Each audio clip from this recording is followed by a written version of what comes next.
منى، أنتِ عملتِ كتاب الحقيقة يعني الناس حبّته جدًا، البعض حبّه لإنه أسلوبه بسيط ومُحبّب، والبعض قال كإني حاسس خالتي أو عمتي قاعدة جنبي بتحكي لي قصة، لكن لازم أنا شخصيًا أعترف لِك إن أنا في القراية الأولانية كنت باضحك أحيانًا وبامسك دموعي أحيانًا، لكن في القراية التانية شدّني أوي الجانب الروحاني اللي موجود في الصفحات. أنتِ بتقفلي كل تجربة مهما كانت صعوبتها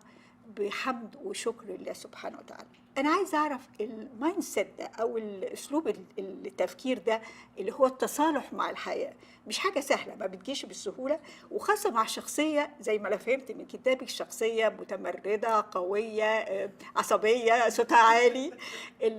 إزاي عرفتِ توصلي للمرحلة دي؟ وخاصةً إن أنتِ مش مستسلمة لقدر ربنا، ولكن أنتِ مسلّمة بقضاء الله وقدره، يا ريت تشرحي لنا الجزء ده. أنا دايمًا باحس إن أنا قريبة أوي من ربنا، وأنا صغيرة يعني أمّا كنت مثلًا في تانية جامعة وكده، ساعات بييجي لي ما أصلّيش،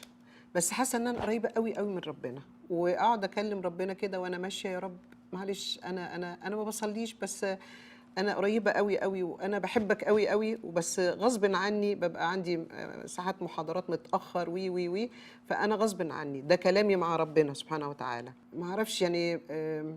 كل الحاجات اللي مرّيت بيها سواء حلوة أو صعبة، كانت دايمًا تدفعني إن أنا أحمد ربنا على اللي موجود، ولو حاجة وحشة حصلت مثلًا أقول أكيد في حاجة كويسة ربنا شايلها لي أحسن من كده.